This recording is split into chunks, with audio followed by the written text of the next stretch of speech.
Assalamualaikum warahmatullahi wabarakatuh. Anak-anakku yang hebat, semoga saat ini kalian dalam keadaan sehat, bahagia, dan tetap semangat belajar. Pada kesempatan kali ini, kita akan belajar tentang luas permukaan dan juga kerucut. Sudah siap ya? Kita mulai. Perhatikan anak-anak, benda-benda di sekitar kalian itu banyak yang berbentuk kerucut. Dan ternyata kerucut itu dipelajari di matematika. Nah, ini ada contohnya, ada tumpeng, kemudian ada topi petani, topi ulang tahun, rumah adat, dan juga ada es krim. Kita lanjut untuk menghitung luas permukaan kerucut. Untuk menghitung luas permukaan kerucut, kita coba buat jaring-jaringnya terlebih dahulu.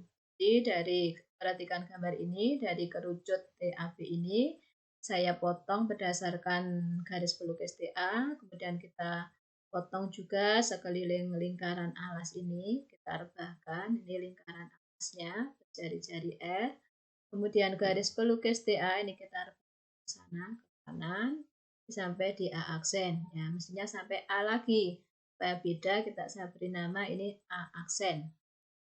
Nah, berarti untuk menghitung luas permukaan kerucut, kita akan menghitung luas selimut ini ditambah luas alas atau lingkaran. Untuk menghitung selimutnya, ternyata setelah kita jaringnya, bentuknya adalah juring. Berarti kita akan menghitung luas juring. Juring TAA aksen ini bagian dari lingkaran T, lingkaran yang besar ini. Berarti saya bisa pakai perbandingan luas juring TAA aksen dibanding luas lingkaran T sama dengan panjang busur A sampai A aksen dibanding keliling lingkaran T. Kita lihat di sini. Luas juring TA aksen dibanding luas lingkaran T sama dengan panjang busur A aksen dibanding keliling lingkaran T. Luas juring TA aksen dibanding luas lingkaran T, jari-jarinya adalah S, berarti pi S kuadrat. Sama dengan panjang busur A sampai A aksen, yaitu sepanjang keliling lingkaran alas, yaitu 2πr, dibanding keliling lingkaran T, berjari-jari S, berarti 2πs. Ya. Jadi, luas juring T A aksen dibanding πs kuadrat luas lingkaran T sama dengan panjang busur A sampai A aksen itu sama dengan keliling lingkaran alas tadi 2πr dibanding dengan keliling lingkaran T yaitu 2πs. Nah, dari sini kita dapatkan luas juring TA aksen sama dengan 2πr dibanding πs kali πs kuadrat atau luas juringnya adalah πrs. Juring tadi merupakan selimut kerucut, berarti luas selimut kerucut adalah πrs. Kemudian untuk menghitung luas permukaan kerucut, kita lihat di sini lagi. Permukaan kerucut terbentuk dari kerucut itu diselimuti oleh selimut kerucut atau juring ditambah alasnya. Berarti untuk luas permukaannya adalah luas lingkaran ditambah luas selimut atau PR kuadrat ditambah PRS. Bisa disederhanakan menjadi PR kali R ditambah S. Nah, sekarang kita lihat contoh di sini. Contoh yang pertama, tentukan luas permukaan kerucut yang berjari-jari 7 cm dan tingginya 24. Berarti untuk menghitung luas permukaan kerucut, kita harus menghitung dulu S atau garis pelukis. Untuk menghitung garis pelukis ini, kalian bisa pakai triple Pythagoras atau pakai teorema Pythagoras. S kuadrat sama dengan T kuadrat ditambah R kuadrat atau 7 kuadrat ditambah 24 kuadrat. Berarti S kuadratnya 625 atau S-nya akar 625, yaitu diperoleh 25 cm. Atau bisa langsung pakai triple, 7, 24, berarti di sini 25. Maka luas permukaan kerucut PR kali R ditambah S.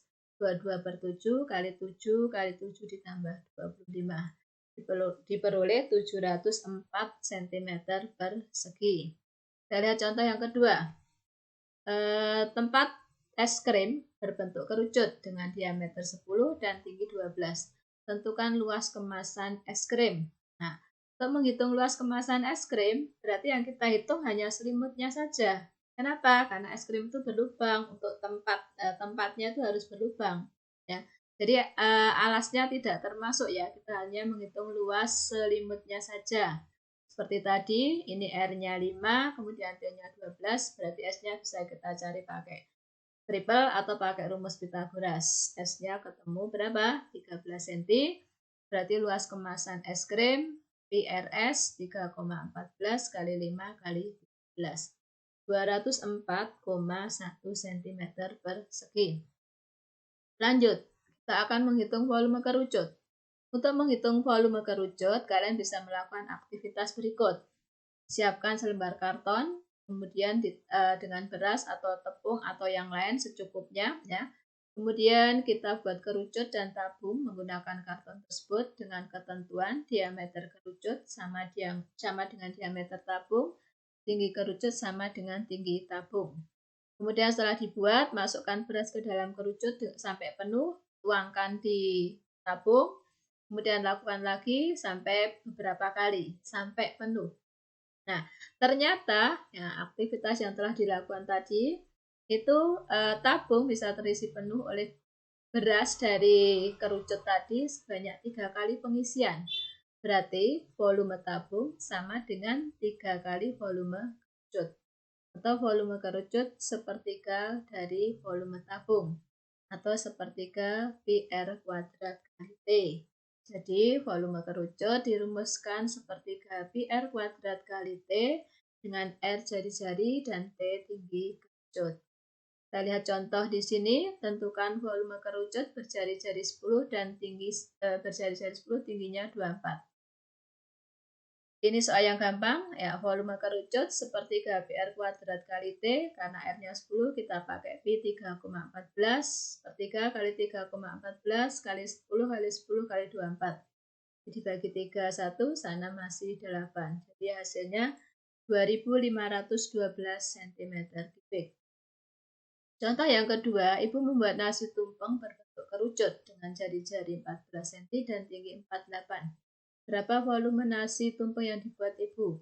Ya, sama tadi untuk menghitung volumenya sepertiga PR kuadrat kali T. Tinggal kita masukkan di sini, bedanya hanya pada Pi.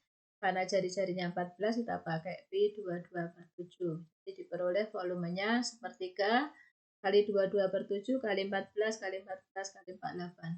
Diperoleh 9.856 cm3 ya.